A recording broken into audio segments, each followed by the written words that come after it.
Hello, I'm Dango Rose. Welcome to the Mountaineer Podcast, where everybody's listening.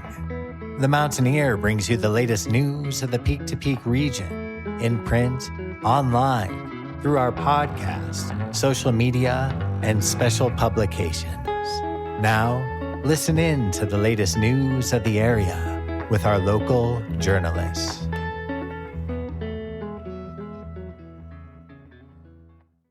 Lasset das Lied auch des Knaben gedenken, seines Wahnsinns und weißer Brauen und seines Hingangs.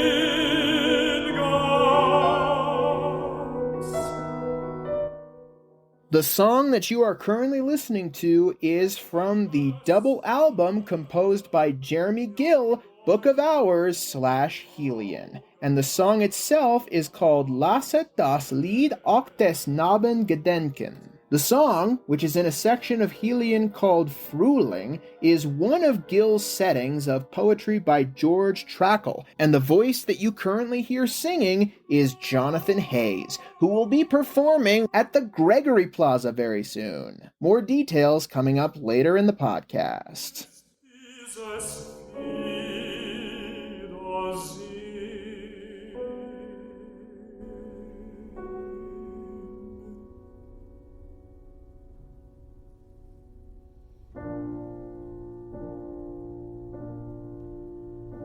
Die Stufen des Wahnsinns in schwarzen Zimmern,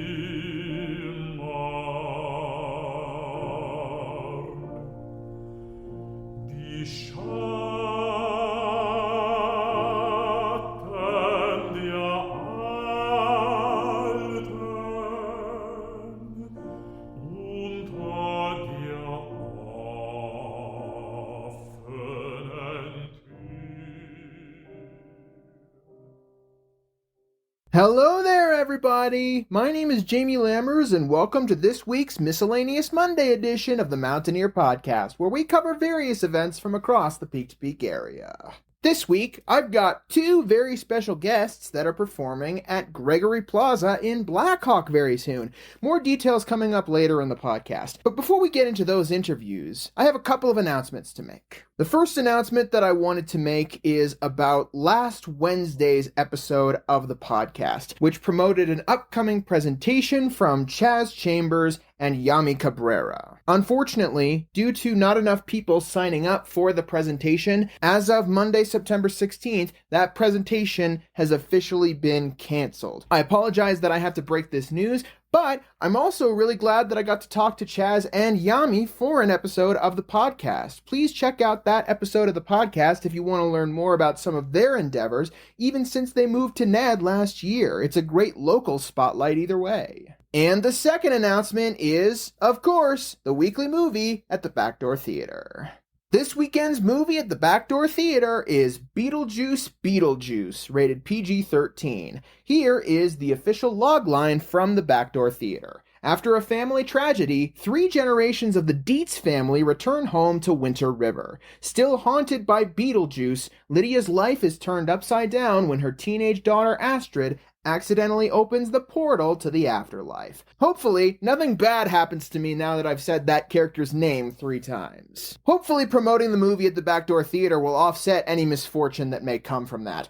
Either way, be sure to head to this weekend's movie at the Backdoor Theater on Friday, September 20th, starting at 7 p.m., on Saturday, September 21st, starting at 2 p.m. with open captions, and on Saturday, September 21st, starting at 7 p.m. Be sure to head to the Nederland Community Center at 750 Colorado 72 in Nederland to have a great time at the movies. All right, let's get into our interviews this week. Our first guest, do you mind introducing yourself real quick? Not at all. My name's Jonathan Hayes.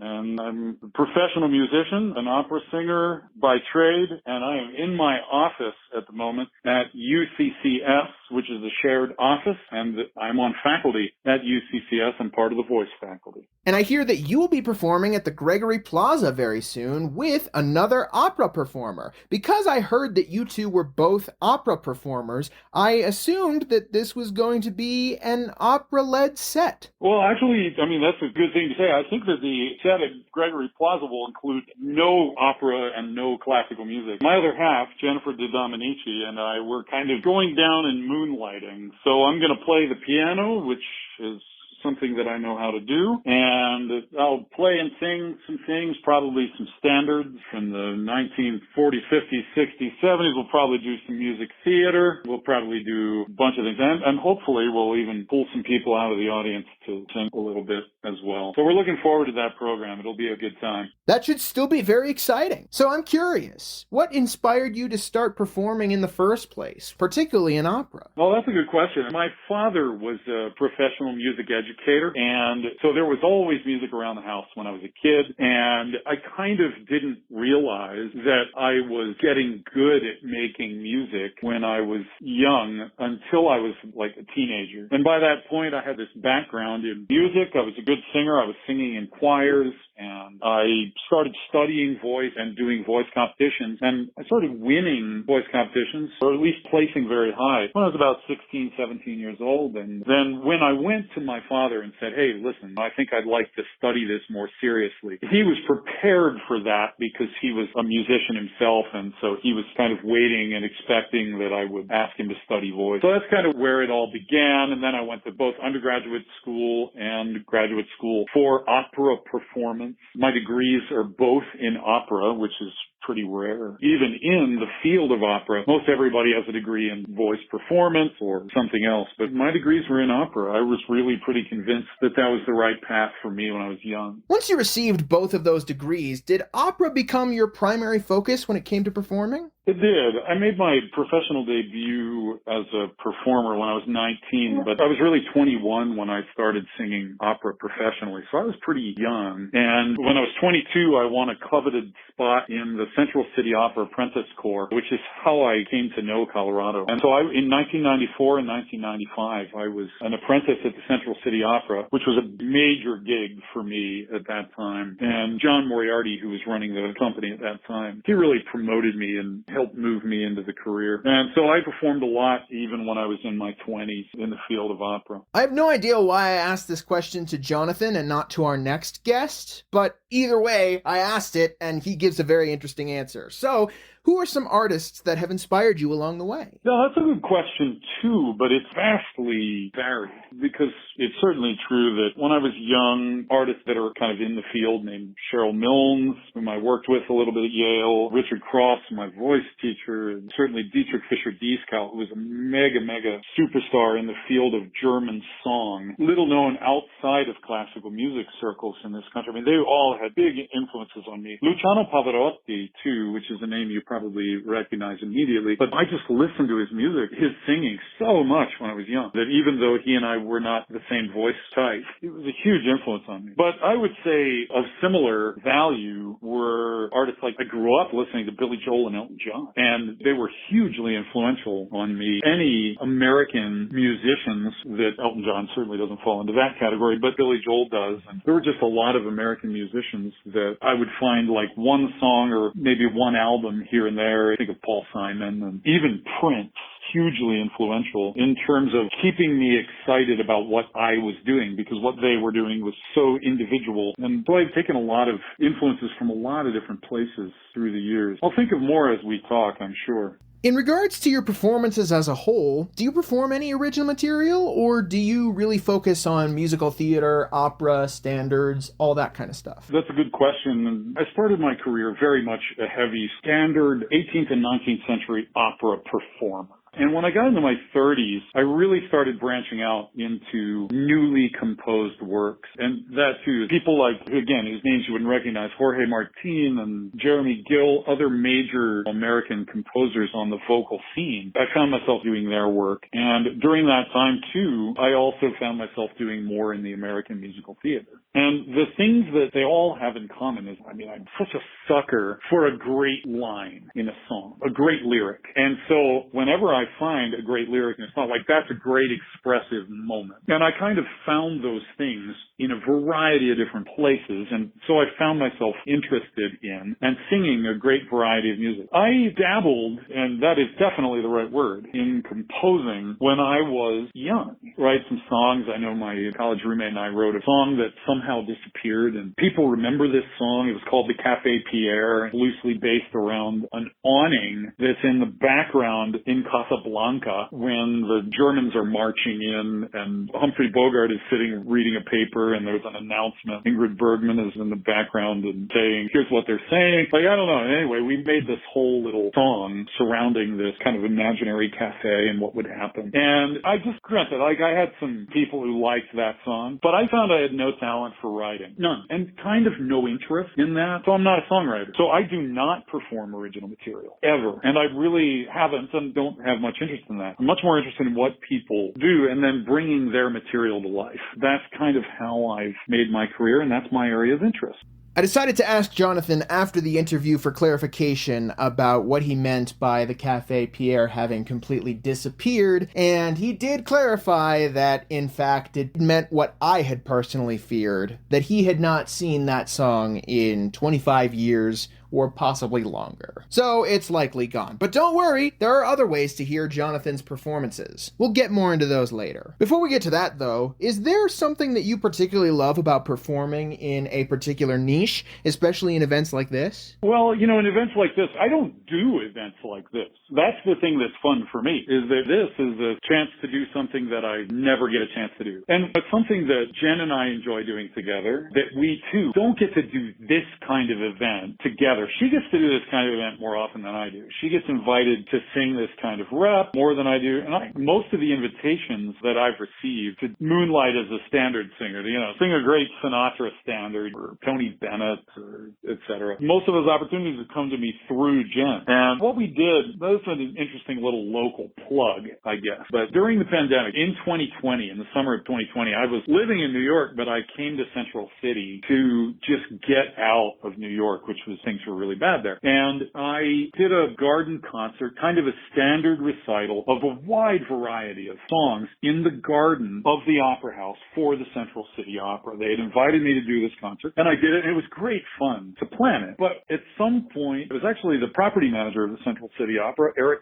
Chin. He said, hey, I heard you upstairs practicing. You're playing the piano, too. Would you consider doing some standards, a concert of standard in the garden? I could set it up. And I said, sure, that sounds fun, actually. And so we put together this. Another singer, Emily Pulley, was in town, and we were all living and working on properties, not even really dealing with music on a day-to-day basis because the career was basically shut down. And so Emily, Jen, and I did this concert, and a whole bunch of other people came and participated. And it was Joe and Cara Tanucci who produced it, and it was a big success. A bunch of people came to that concert. People even drove up from Denver for it. But again, that's not the kind of thing that I usually do. And so here it is 4 years later, and I'm going to be sitting at the piano again, and we're going to do some fun songs that we want to do. Don't know what they'll be. People can come out and see what they'll be. And we're going to have a good time with it. But as far as being able to say what it is that I like to do in a situation like this, I'm so rarely in a situation like this that I don't really know. So we'll find out. I can tell you this. I'll enjoy all of it, no matter what it is we decide to perform. So you talked about performing with Jen a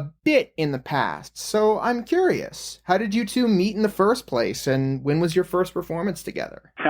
This is a funny story. I'll tell the whole darn story. But basically, a composer who had run the music theater department at the Hardt School when I was a freshman through my junior year at the Hardt School had composed a piece where I got to perform with him later in life. I was, I guess, in my mid-40s, and I was doing this piece of his called How Green Was My Valley very frequently, and I had done a reading of it at the Actors Studio in New York, which is kind of made famous by the James Lipton interviews, right? But that was where the performance was. And then the Central City Opera picked up a production of that. And the composer wanted me to do the role. But I was not being hired for that by the Central City Opera because they had somebody locally who could do my role. And they were like, look, we'll have to fly you in from New York City. We'll have to pay you a big fee. We don't have the money to do that. That's what they told me at the time. And I said, well, that's no problem. And I was running a theater company in Alaska during the summers. And I said, well, it'd be hard for me to get away. So anyway, I was up in Alaska, and it was in August. And I got a phone call from the Central City Opera, from John Burrill at the Central City Opera, who was the music director at that time. And he said, do you remember how I said that we couldn't hire you for this job? And I said, yes, I do. And he said, well, listen, the guy doing your role has just had a major health scare, and he is not going to be able to perform. And the performance is this weekend. We need somebody who knows the role. And so I literally just went and got on an airplane and flew to Colorado Springs. And my leading lady when I landed was Jen DeDominici. And so we had to jump in and very, very quickly rehearse this piece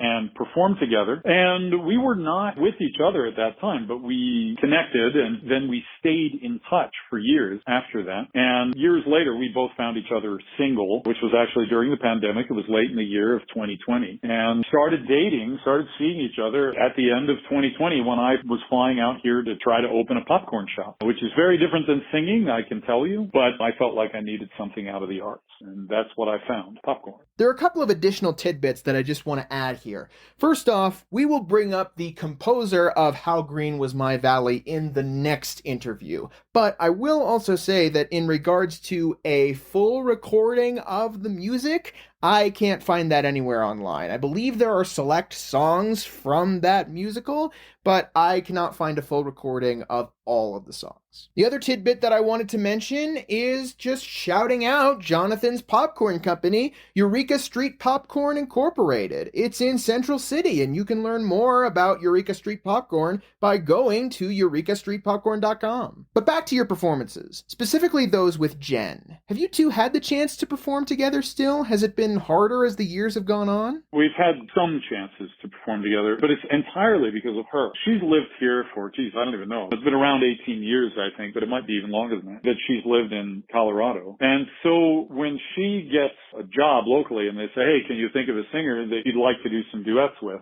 She will say, hey, why don't you hire my other half, Jonathan Hayes? And then we show up and we do a concert together. My contacts are a little more far-flung, and very frequently I'm the guy who's getting the call to come in and do something, and I don't have an opportunity to recommend a singer. If I do, I might recommend her, but she's gotten lots of opportunities for us to sing together out here, even as much as we've done 2 concerts now, I guess, together at the Colorado Springs Philharmonic. And I mean, that's entirely because of her. She just pulls me along with her on those occasions. And as far as doing the kind of thing where I play the piano and we both sing, we haven't done a lot of it. Mostly it's because there's not a lot of time in either of our lives. Even as I speak to you here, and I'm in Colorado Springs at UCCS, she is at CU Boulder in her office doing the same thing that I'm doing, which is teaching. So finding time to do the pet project, that's always the trick when you're a professional. Is there a particular favorite part that has stuck out to you about performances like this, or performances in general since you started? I don't know. I guess what I would say about that is that what sticks out is that it becomes a life. It becomes a way of being. You don't think about ahead of time whether you're going to like a performance or not like it. You just prepare the material. You practice what you need to practice. You leave for the moment things that you can leave for the moment. You allow for spontaneity within your performance, but you practice the things that need to be practiced. So it becomes a life. It becomes a way of being, a way of behaving. It's not at all, I say this to my students a lot, the red carpet part of it is not the thing you practice for. That's something that happens along the way. And it is something that maybe you get good at, but I still have to do the same things in a way that I did when I was 16 and I wasn't part of a career yet and I was trying to get into it. it. You just go and you sit down, you learn your music, you learn your material, you nurture it in a creative way. You think about how it makes you feel and you respond to it and you interpret it. That's it. And most of that work, almost all of it, happens when you're alone in a room. For me, very little of it happens spontaneously in public. There are things that do happen. They inevitably happen spontaneously when you're in public. But most of what it is that I do happens alone in a room. And that's the part of it that's like, okay, all of it has that in common. All of it. Whether it's opera, whether it's a new piece, an avant-garde work, a jazz standard, a music theater hit, it doesn't matter. All of it gets prepared when I'm by myself alone in a room. Is there anything that you hope people will take away from your performances, particularly the upcoming one at Gregory Plaza, when they come to see anything you do? Well, I think that depends on the piece, but in this case, since we're just getting together to sing enjoyable songs, and who knows, maybe we'll even wind up taking requests. I have no idea. I have no idea what's going to happen in some ways. So I hope what they take away is that they enjoy themselves immensely and that they say, hey, these two actually sing this rep, even though this isn't maybe the rep that pays the bills for either of them. I hope what they say is, hey, these guys sing this stuff really well, because we're certainly planning on giving a very enjoyable, crowd-pleasing performance on the 28th. This next little bit is Jonathan giving specifically me reasons why I should come see the Gregory Plaza show. And I figured it was a good soundbite to convince other people to come to the performance too. You should come. You come, get a good glass of wine, sit outside, hang out, enjoy some autumn sunlight. We're going to sing some great tunes for you. It'll be great. Is there anything else you'd like to add before we move on to our next guest? Oh, I don't think so. I mean, it's always interesting to think through these things that you ask. I mean, you've asked some questions that, like, I don't know if I've thought about things in these terms. I'm not sure that I've thought about what I most enjoy, for example, about the repertoire and what it is that I perform, or even the fact that really these things, they don't start this way, but they kind of resolve themselves into a life. And that's interesting. I haven't really thought about that before. So, no, I don't think I have anything more. I don't know what your audience or your listeners might be interested in about me, about having an opera singer living in Central City. So I appreciate your guidance in asking questions. We'll talk more about things that you can check out from him in regards to his performances at the end of the podcast. We're about to transition into our next guest, but before that happens, here's an ad break. Does talking with your teen ever feel like a game show with unpredictable twists and turns? Well, it doesn't have to be. We're pulling back the curtain and revealing winning tips for parents to take their relationship with their teen to the next level. Because a stronger bond not only keeps them healthy, but also adds more joy to your relationship. Ready to level up your parenting game? It's time to connect more. Head to forwardtogetherco.com for expert tips, videos, and guides. Build stronger connections starting today, because parenting should be a winning experience. Welcome back. And now, let's get into the second and final interview of this episode. Our second guest, do you mind introducing yourself real quick? Sure, I'm Jennifer DeDominici. And you will be performing in a duo performance at the Gregory Plaza very soon. I will, yes. Can you talk a little bit more about what that performance is going to look like? Sure. So Lisa, who owns Mountain Poppy, which is one of my favorite little spots in Black Hawk, it's so cute. She approached me and Jonathan Hayes and asked us if we would be willing to perform, and we agreed. So our program, although we are both classically trained opera singers, the program is going to be mostly Broadway show tunes and jazz standards. It's going to be lighter fare for the most part. And I believe we'll be outside on the plaza, and it will be super fun. I'm hoping it will be a beautiful September day like we can have here in Colorado. So, of course, I wanted to start with this. How long have you been performing, and what inspired you to perform in the first place? I have been performing now for quite a long time, but my start, I had a relatively late start compared to some. I grew up in Massachusetts, and they did not have music in my elementary and middle school. And then in high school, I was in a school with weighted classes, and all the music classes were basic courses. So if I had taken a music class, it would have brought my class rank down. So I actually had never heard four-part a cappella harmony until I moved to to Maine my junior year of high school and had to join the choir to fulfill a fine arts credit that the new high school had. And so I went to that first day of choir rehearsal and heard 4-part a cappella harmony and was totally blown away. I had no idea that the human voice was capable of that kind of beauty all on its own, and I was hooked from there. But I actually did my first year of college doing Navy ROTC at the College of the Holy Cross in Worcester, Massachusetts, and was probably going to go into some sort of math or science field. But then I decided my second year of college to transfer and pursue this new love of music that I had. So I got my undergraduate degree in music education, and then I taught elementary school for a year and then proceeded to get my master's degree in vocal performance, and then my opera career kind of started from there. And what were some of your earlier performances, especially professionally and in opera? When I was doing my master's degree at CU Boulder, actually, I got into the Emerging Artist program at Opera Colorado, and then I also became a community outreach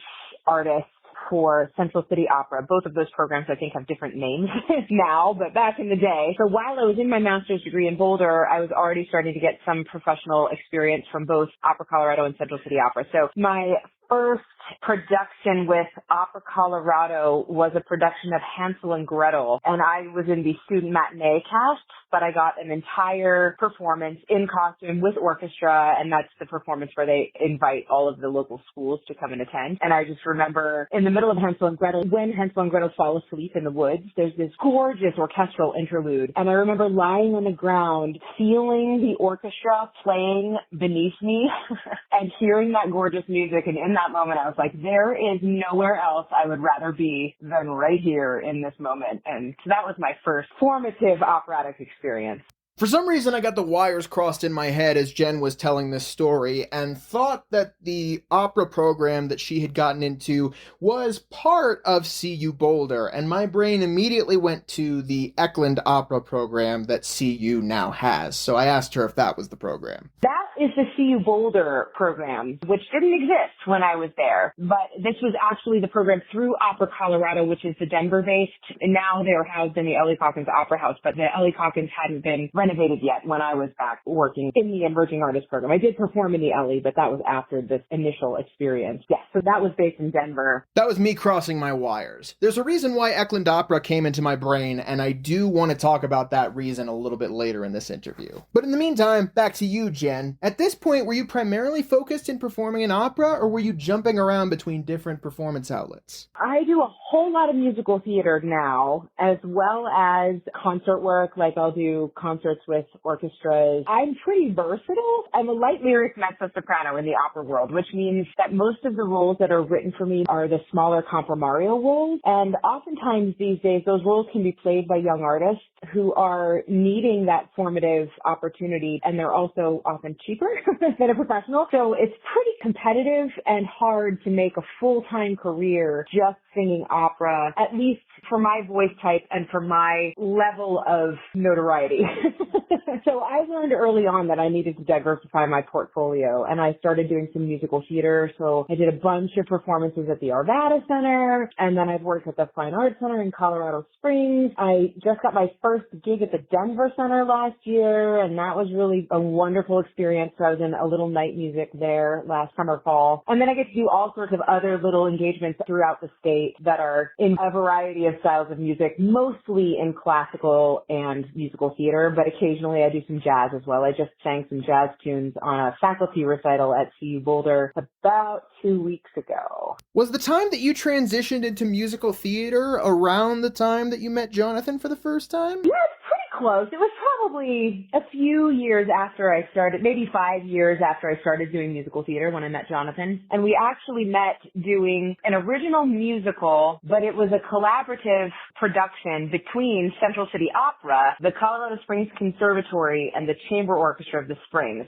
So it was a production that was created by a bunch of classical music institutions, and the musical was by Roger Ames, and Jonathan and I were playing opposite each other in that performance. That's when I met him. Yeah. I told you we'd come back to the composer of How Green Was My Valley later on in the podcast. I wanted to jump to remembering Roger W. Ames really quickly. This is information that I pulled off of the Central City Opera website. As well as having composed How Green Was My Valley, he had earlier composed the bilingual opera En Mis Palabras, In My Own Words, with librettist Jeffrey Gilden. During his career, he also co-created the curriculum for Music Words Opera, Create Your Own Opera, or Music Theater with Clifford J. Brooks. He collaborated with retired Director of Education and Community Engagement with Central City Opera, Deborah Morrow, and with Linda Weiss, founder of the Colorado Springs Conservatory, to create the Colorado Performing Arts Intensive, where teens from around the country came together to write and perform an original musical under the mentorship of Roger and Jeffrey Gilden. In the end, he worked with Central City Opera's education and community engagement programs for almost 2 decades. He unfortunately passed on January 6th,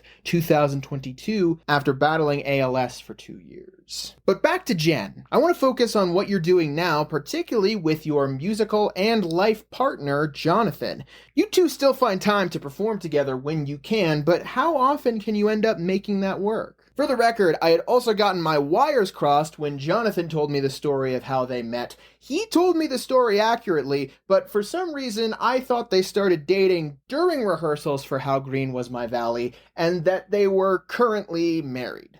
We perform together when we can. We love the opportunity to do so. Just to be clear, we aren't actually married. And when we first met, we didn't get together at that point. It actually was about, 6 years later when we reconnected up in Central City that we started dating.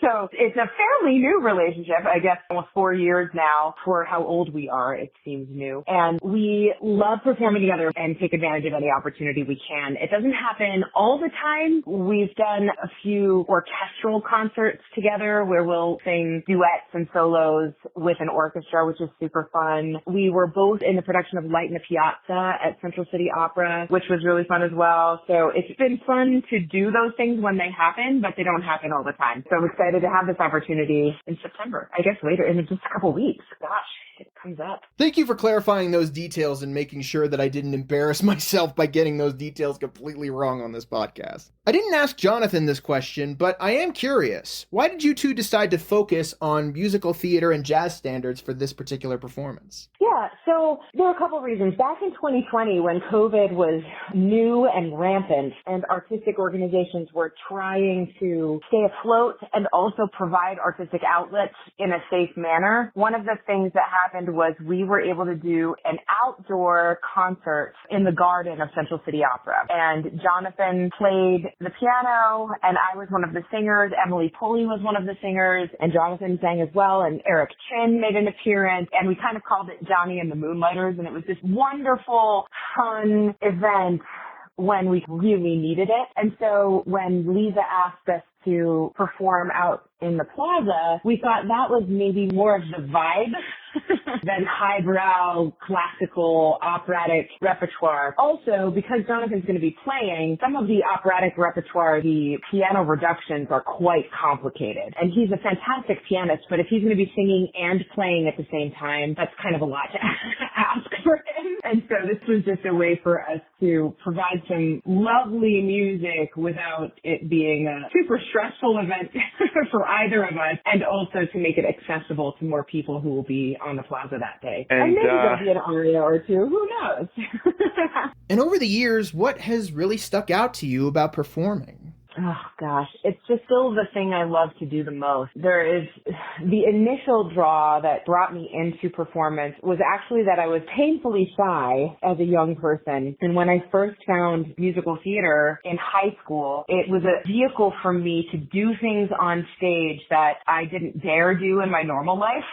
And not only did it give me permission to do those things, but it was an imperative that I put on somebody else's skin and try to behave how they would behave. And it gave me insight to characters and to other humans in a way that I wouldn't have had otherwise. And that's still one of the things I love the most. I love getting a character that I don't quite understand, or a character that's a little hard to sympathize with, and then having to figure out how to recognize their humanity and to bring them to life. And then the beautiful thing that happens is that when I'm out in the real world, I start to look at people differently as well. That's still the thing I love the most about what I do. Now, there are some roles that were definitely favorites. I got to play Francesca in The Bridges of Madison County down at the Colorado Springs Fine Arts Center at Colorado College right before COVID hit. We closed like the weekend before the world shut down.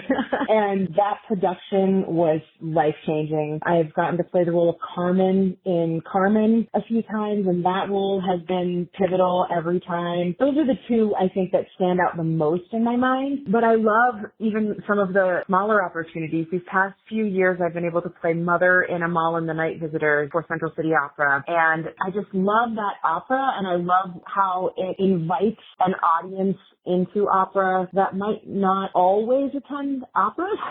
You know, it's a holiday story. It's relatively short. It's in English. And yet it is this lush score. We perform with the full orchestra. You have these professional opera singers singing, but the story is accessible and beautiful. And so that's always a lovely experience. And when Jonathan and I have done it together, he plays Melchior, one of the wise men, and there's a moment where I'm kneeling on the ground looking up at him, and he's usually framed by some window, and the sunlight is shining down on him while he sings this gorgeous aria. And that moment is always pretty magical. Is there anything that you hope that audience members will take away from any of your performances when they come to see you? You know, I hope they feel things. I just hope they feel things. I think that's why we make art, is so that people have a way of communicating the things they're feeling in a way that they might not otherwise. So, yeah, if something I do, if something I perform makes an audience member feel something, then I feel I've done my job as an artist. Is there anything else about your performance life in general that you want to add? Oh, gosh, I just love to do it. I'm really bad at updating my website.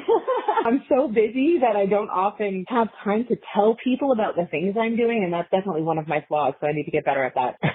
Trying to think of other things I have coming up. Yeah, I don't know what else I can really say about upcoming events, because things aren't necessarily, we don't have contracts for things, you know what I mean? So I can't talk about things that aren't official yet. Yeah, I love to do it, and I love when my students start to become consummate performers themselves. There's something really rewarding about watching one of my students shine on a stage and tell a story with complete sincerity and sing beautifully while they're doing it. That is pretty rewarding as well. So even though I'm a performer in my soul, I love my teaching, and I love seeing that performing bug come to life in others as well. I did want to elaborate on that teaching a little bit, because you are now back at CU Boulder in a teaching position. Yeah. So when did you first start teaching at CU Boulder? So I'm starting my 5th year. I started at CU Boulder teaching in the fall of 2020, and I've been there since then. I mostly teach undergraduate singers at this point, and I tend to specialize in the BMMT, the Bachelor of Music and Musical Theater singers, but I also have some fantastically talented Bachelor of Music Education singers and performance majors. It's super fun, and it feels really great to have my alma mater take me back in and trust me to teach. My colleagues are fantastic there. And that job actually came at a great time. In 2020, performing had to take a break for safety reasons, and I happened to be one of the lucky ones who had a teaching job that could supplement the lost performing work. And I also teach at Colorado College down in Colorado Springs, so I have both of those jobs as well as trying to maintain an active performing career. For some reason, it didn't click with me talking with Jonathan previously that both Jen and Jonathan live in Colorado Springs. And it clicked with me at this moment that means that Jen must travel between Colorado Springs and CU Boulder by driving there. I do. I live in Colorado Springs, so I drive to Boulder 3 days a week, to and from Boulder 3 days a week. It's about 15 hours of driving a week. But totally worth it. One of the reasons I wanted to ask her about her teaching at CU Boulder is because she ended up starting her teaching career there right as I started my undergraduate degree at CU Boulder myself. I graduated in May, and I did have a music minor, but my major was in creative writing, so I guess our paths were just not meant to cross at that particular time. I wanted to shout out some other students at CU that are doing great work with music, though, that Jennifer has in some way been associated associated with over her time there. Eklund Opera came to my mind earlier because I couldn't help but wonder if there was a particular student that she had seen during her time there. And that student is a young man named Josh Maynard. Oh, yes. Yes. I can't remember what. He said he's with one of my colleagues, but I don't remember which one. So I think I sat in on his jury. I've wanted any excuse I can to talk about Josh, but I really haven't had the chance to because he's in Boulder, not in the Peak to Peak area. But I figure with this particular train of thought between both Jennifer and I, it's now or never. Eklund Opera came to my mind because Josh was one of 3 young students who ended up being chosen for a new opera composing program where for about 3 weeks, these 3 composers wrote short opera scenes. Josh, Holly McMahon, and Alan Mackwell are all incredibly talented composers. The 3 just performed those opera scenes at the New Opera Workshop back in June. Holly has uploaded her opera, The Earthworm Problem, to YouTube. Alan has not had the chance to upload his opera, Heart of the Antarctic, to YouTube yet, but hopefully the footage will get to him soon. And Josh has actually uploaded his opera, Songs of a Soldier, in 2 different ways, on his YouTube channel and on Spotify as an EP. So that's where my brain immediately jumped to because I couldn't help but think about the recent efforts that Josh had put into that opera scene. Oh, and by the way, I believe the person that he is studying under is Carter Pan, who also has music out of his own on streaming services and elsewhere online. I found Carter as Josh's primary teacher at his website, jcmaynardstudios.com, so be sure to head there to check out more of his releases, including his brand new album, Ever Earth, which is really good. One more thing about Josh, I did end up asking him if he remembered crossing paths with Jennifer, and the name didn't immediately ring a bell, so it sounds like he hasn't had her as a primary teacher either way. But I figured if I didn't ask the question now, I would lose my chance to shout him out on this podcast. So there you go. It was here that we talked about another student that Jen has seen flourish at CU. Well, I have a CC alum who is doing his master's at CU Boulder right now, I think in literature. So I don't know if you would have crossed paths with him, but Matthew Nesselrot is his name. As we started wrapping up the conversation, I also ended up talking to Jennifer about Josh and I's involvement in a small choir on campus called Renova New Music Ensemble, which Josh helped found and which centers completely on CU composed pieces from students, faculty, and alumni.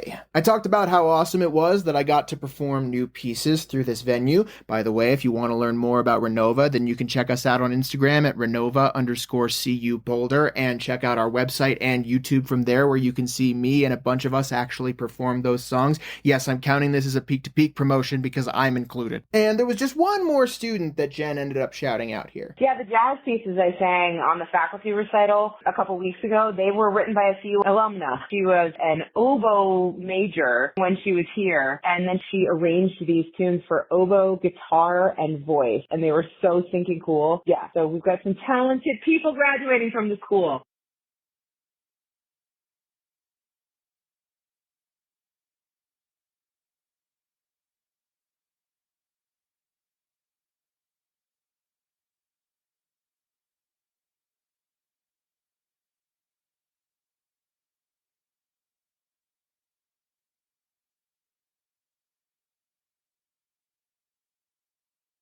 I ended up looking up this particular faculty performance and found the program for this August 27th performance. The title of the composition is simply 3 songs for voice, oboe, and guitar.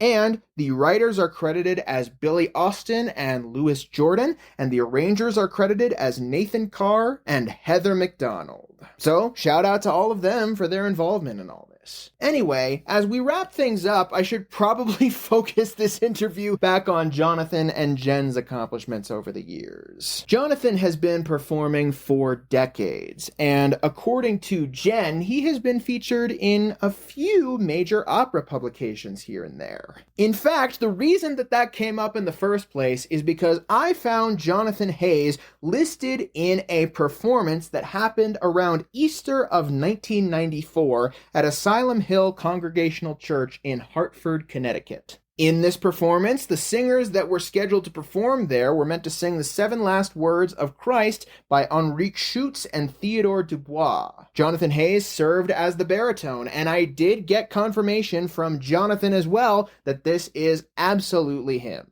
But where was this performance listed, you might ask? In the New York Times. Seriously, look up the 1994 article, A Rich Explosion of Song Indoors and Out for Easter by Eleanor Charles in the New York Times archives, and you will find a bunch of performances for Easter 1994 that were coming up in Connecticut, with Jonathan listed in one of the performances. Jennifer has already highlighted quite a few of her big moments, but she has not mentioned something that I find rather cool. She has actually been nominated for multiple Henry Awards, which are awards that recognize outstanding performances in Colorado. In fact, for her performance as Francesca in Bridges of Madison County, she ended up taking home the award for Outstanding Actress in a Musical. Both of these performers have had a great career over the years and have had a ton of awesome performances. And if you want to learn more about what they've done over the years and get a little bit of a taste as to what you might expect in the upcoming Gregory Plaza performance,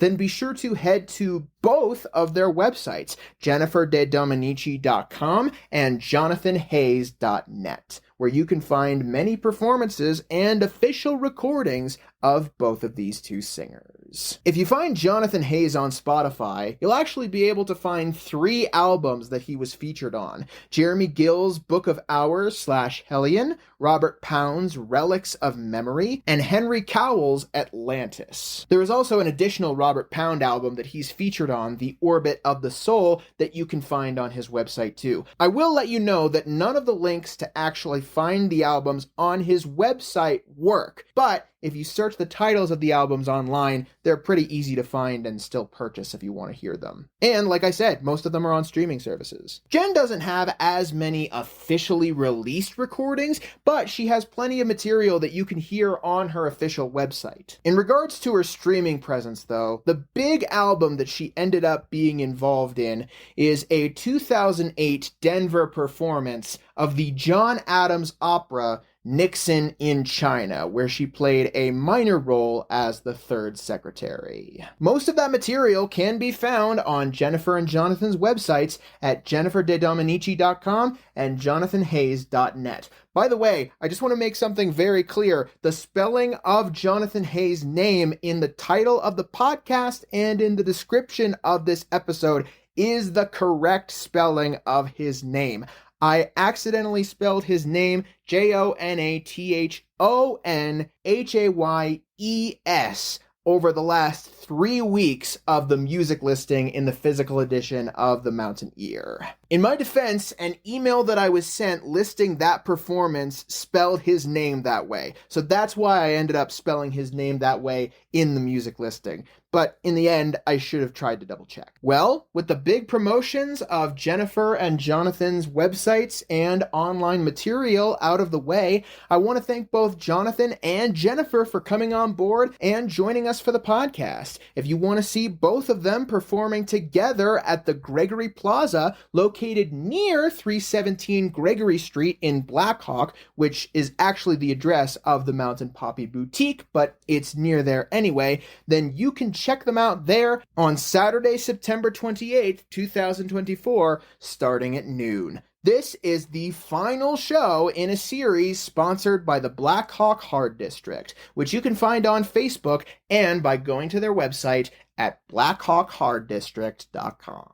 Thank you so much to everybody who checked out this Miscellaneous Monday edition of the Mountaineer Podcast. I'll be back on Wednesday with another episode of the podcast that I am very excited to bring you, but that is once again not a retrospective. I still think you guys are going to enjoy it, though. In the meantime, if you want to share this podcast around with whoever you see fit, then be sure to head to the mtnearpodcast.buzzsprout.com or to the mtnear.com/the-mountain-ear-podcast. And if you would like to be involved in future editions of the podcast, whether you want to be interviewed or whether you have advertising that you want to share, then be sure to email me at media@themountaineer.com and we will get something sorted for you. I will see you guys on Wednesday. Have a great rest of your day.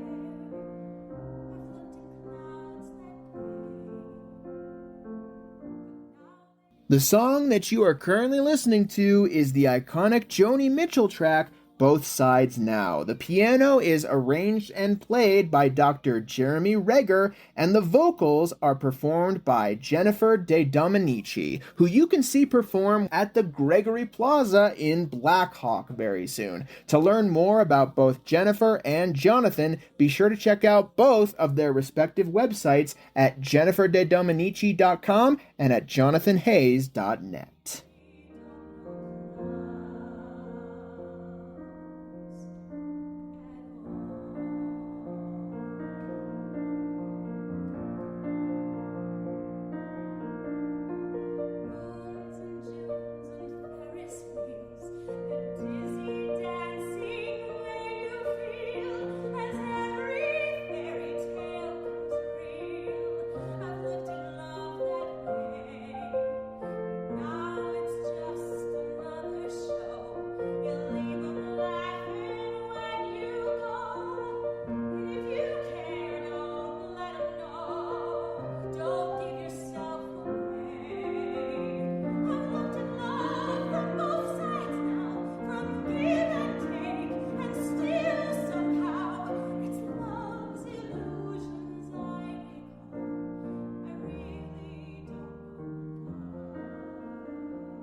And that's it for our show.